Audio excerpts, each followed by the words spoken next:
Story time again, story time. So, today I'm going to talk about a story about a boy who lived on a planet in another solar system, different from this one. And this boy, he lived a happy life in this world. It was much like our own. But unfortunately, there was a terrible disease came upon the planet. And followed by the disease, there was an invasion from an alien species. And his entire civilization was pretty much destroyed. And this boy, he was one of the few survivors, and he had to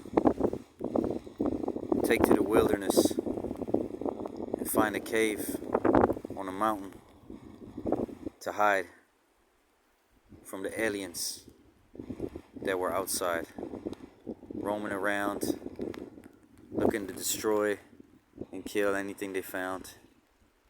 So, this boy, he was pretty hopeless in his situation. He would just hide, and in the daytime he would scavenge food, whatever he could find. And he was terribly lonely, He missed his parents. He missed his brothers, his sisters, his friends. He missed everything. He missed his society, his beautiful community. But it was all gone. And all he had now was just whatever food he could find, his little cave top shelter, mountaintop shelter, and whatever warmth he could get from the fires he could build.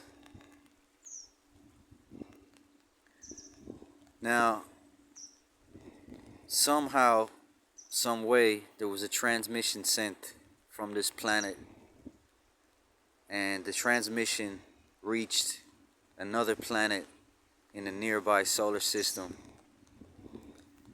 And it was an SOS transmission that someone had sent before they had been captured by the aliens. And the SOS had warned this planet that was close enough to also be afflicted by the alien invasion and the spread of disease which came with them. And the SOS went out to this planet, and it was received by a great warrior. He was a great general who had risen through the ranks in his world through being a great soldier and a great warrior. And he was a fearless protector, and he would go around rescuing hostages and prisoners of war. That was his main task. He overseen a large team of very well trained warriors, and they would go around liberating prisoners of war all over his planet where he lived. And there was plenty of war upon his planet. There was no alien species yet. There was no disease.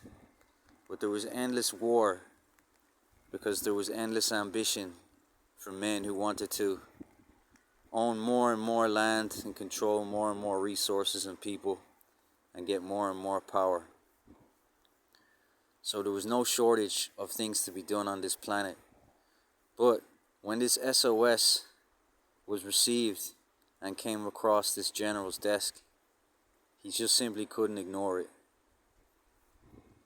Something in his spirit was awakened by this signal of distress.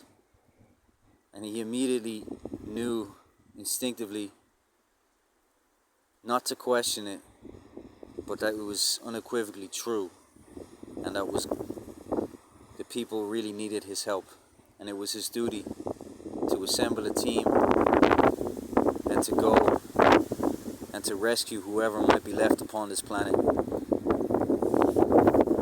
he assembled a team of his best men. Not a large team, but a smaller team that could work faster, move faster, more efficient. And they set off on this expedition to reach this planet, on this mission to save whoever they could find. Now when they got to the planet, what they saw was absolutely shocking to them. The planet was decimated, it was destroyed. This alien species had no mercy. They seized every resource, enslaved every human who wouldn't work for them, and anyone who opposed them, they destroyed. And the planet was like a big industrial estate. It was like a big industrial district. It was just all smoke and pipes. The atmosphere was ruined. The nature was ruined. And it just looked like a planet that had just been completely decimated and destroyed and colonized and just pillaged for every resource. They were shocked, and they found no survivors. Everywhere they went, all they saw was this alien species doing what it was doing, which was just commodifying this planet and just pillaging and taking and seizing whatever they could and just draining the planet dry like a vampire drains a host, like a leech drains a host, like a parasite. And the mission was extremely dangerous. His men were getting killed at every opportunity that they came across these aliens because they had superior technology, they had superior firepower, and this general had severely underestimated the difficulty of this mission. And so he was down to his last 2 men. It was a 12-man team, and there was only three men remained when he decided that it was time to abort the mission and return to his planet. But before they returned, they decided they would find shelter. They would start a fire and they would send a signal from a high place. So they searched for a mountain and they searched for a cave upon the mountain. And they found the boy, the last survivor, the only one left. And the boy hid from them at first and was terrified of them because a lot of the humans that had survived up until that point had turned upon each other for whatever they could find. And so the boy was quite scared. He thought he'd come across another team of scavengers, and so he hid from the team, from the 3-man team. But the team stayed in the cave. They lit their fire, and the boy watched from afar, and he realized that they weren't like the other people, that they had come from a strange place, not like here. Their language was different, their accents were different, their technology was different. And overall, he could feel that they were non-threatening, that they seemed helpful. So he made an approach to the fire, and the 3 men were shocked. 2 of them pulled their guns upon the boy, and the general told them to lower their weapons because it was just a child. And when the general seen the boy, his heart broke, because what he seen was devastating. The boy was distraught, emaciated, sickly, and just deranged looking. He looked just completely lost. He looked like he had been through hell and back, and he was just a child. But after being through all that, he had this look that was more mature than any adult that the general had ever met. The general had met some very distinguished elderly people, but this boy had a more mature look, even more mature than them, because of all that he had to go through alone, because of how he survived.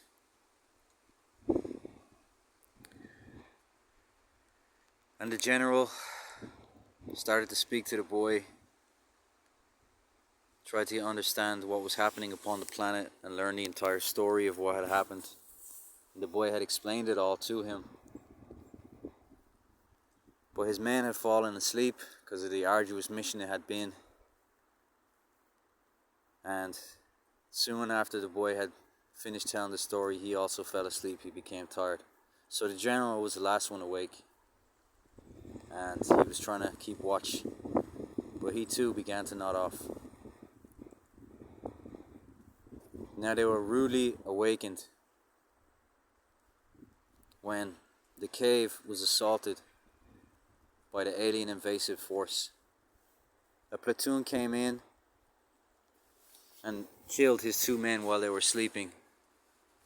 The boy managed to run and escape because he was very good at picking up the sounds of the enemy and he was a very light sleeper. He had to learn to be that way to survive.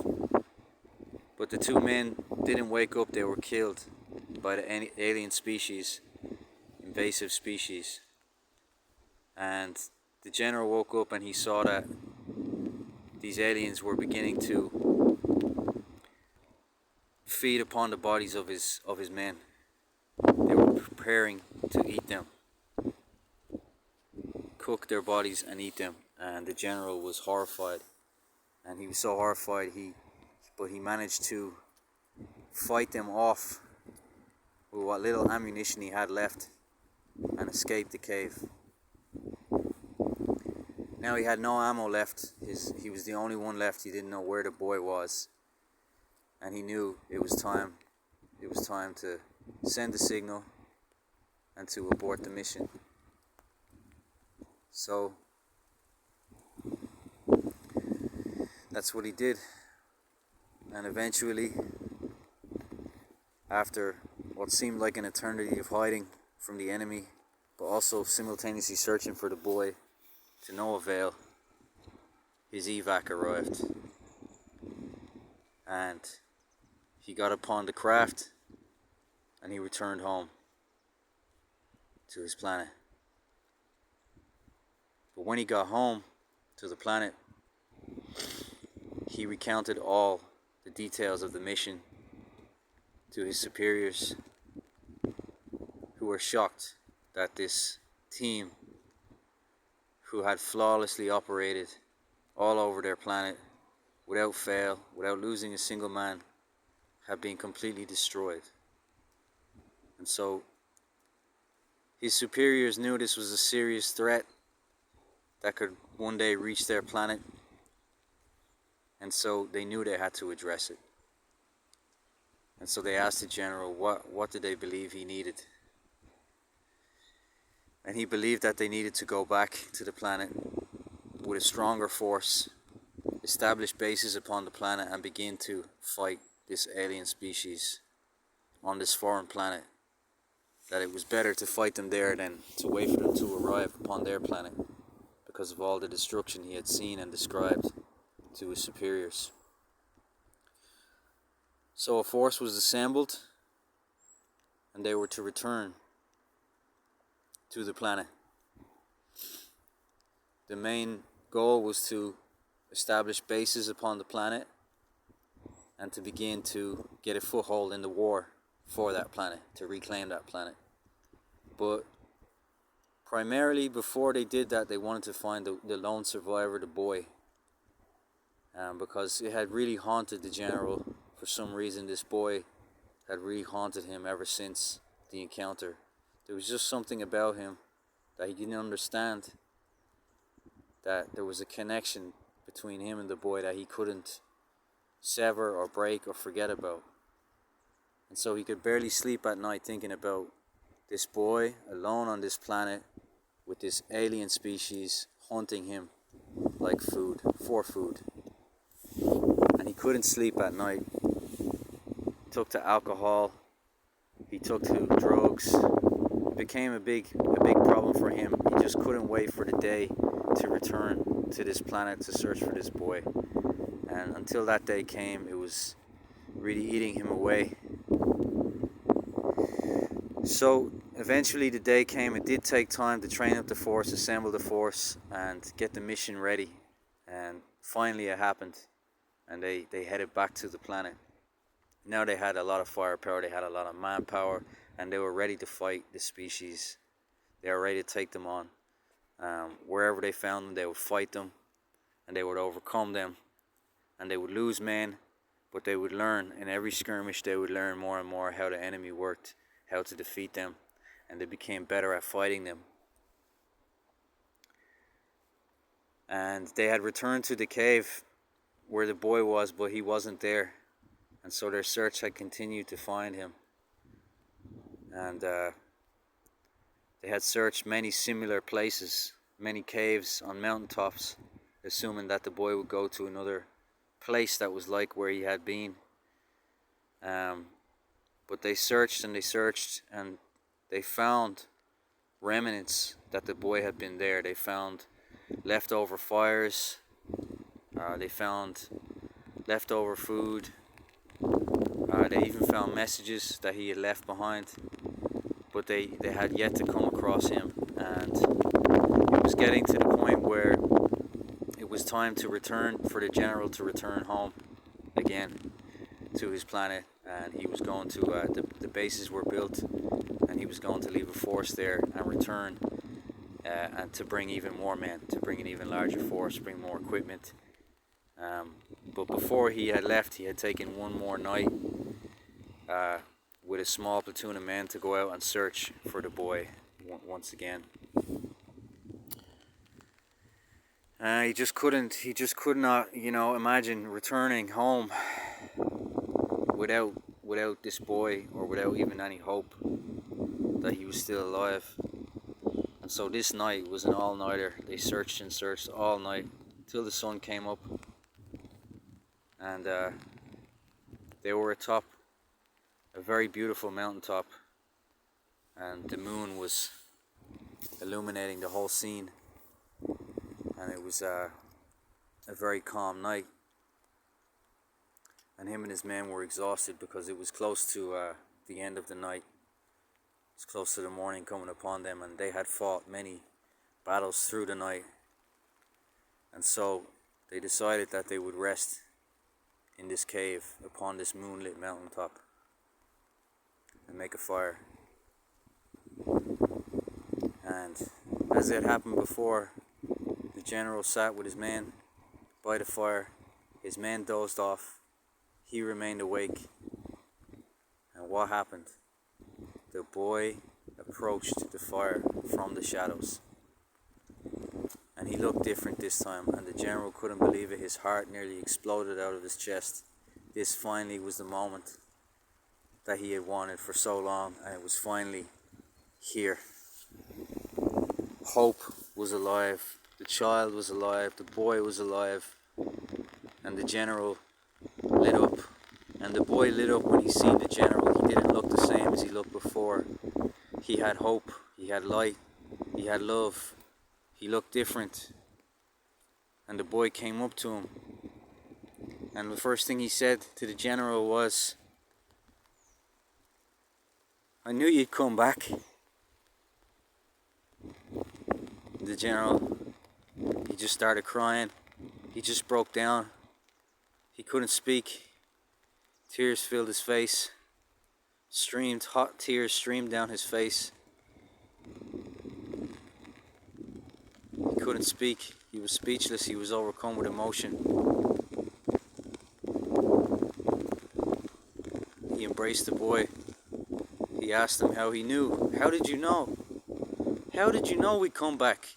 How did you know?"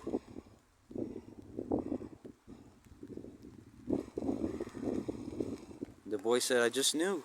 I knew." I knew you would come back. I knew. I knew you wouldn't leave me. I knew you would come back for me.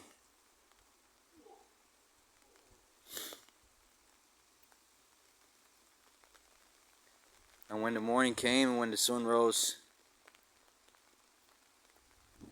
the craft landed and they brought the boy back to their planet. And they saved him. And they rescued him.